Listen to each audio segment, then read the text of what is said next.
So, Marcellus, how does it feel to finally be a starter after waiting 3 years for this opportunity? It feels good. You know, after the end of last season, I know it's going to be my time. And I was anxious. That's why I took this offseason so seriously. I mean, I took all the other ones serious, but obviously when you have an opportunity like this, it's a whole different feeling. So, I mean, it feels great to finally be here, and I'm trying to make the most of it. You're widely regarded as one of the hardest hitters in the ACC. How do you feel about this reputation, and what kind of approach do you take to get all these big hits? Well, I don't want to be a fraud. You know, I feel like that's my game, physicality. That's just the way I love to play. I've always played like that, I feel like, and it finally, you know,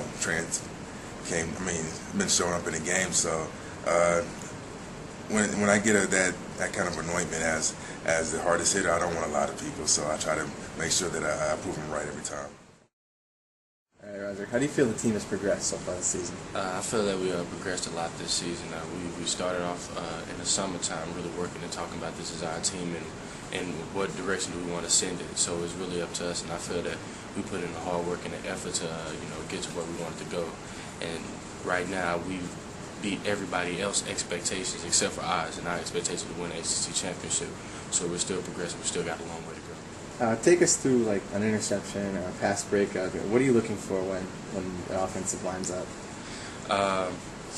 Well, first I go through all my progressions. I try to get my jam on number one. I see what number two is doing if it's towing to the boundary. And then from there I just kind of read the quarterback. You know, if I see the quarterback's looking to my way, I try to bait him into throwing it. Or if I see he's just going to throw it, I go and make a play on the ball. Once the ball is in the air, my first initial reaction is, can I catch it? And if I feel like I can't catch the ball, that's when I go to knock it down. But I'm trying to catch everything that's in the air. My rule is if I don't catch it, nobody catches it. So that's just a rule I play by, and that's what I go by. The offensive line has improved dramatically since the Clemson game. What has been your biggest adjustment that you guys have made? I would say that we're playing with a lot more confidence now. You know, I think that first game was the first road test, and it was a big game down in a big venue.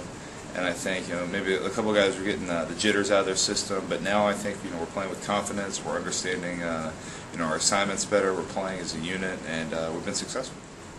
As an offensive lineman, what do you like to do more, run block or pass block?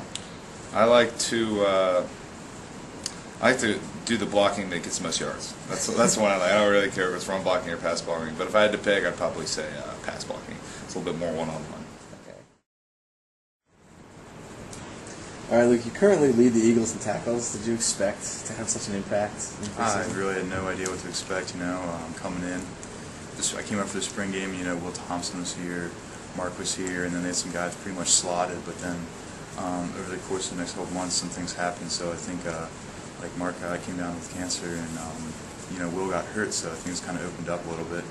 So they kind of tossed me in to see how I would do, and I really got a lot of help from the upperclassmen, like Mac, and then even though Will was hurt, he was really always helping me, pointing me in the right direction. Whenever I had a question in practice, he was always kind of, do this, try that, I'll go over this when we get out of practice tonight. So it was really, I really had a ton of help from all the upperclassmen, They really just took me under their wing and whatever I needed. What's it been like to play here and run out of the tunnel and come into alumni with the BC? I think it's been pretty cool. I'm not used to a crowd of that size. In high school, it's probably we got lucky if we had 10,000 people there, and now 10,000 people is like half this, like one section of the stadium. So it's pretty neat. It's a lot of noise, and it's kind of a team environment.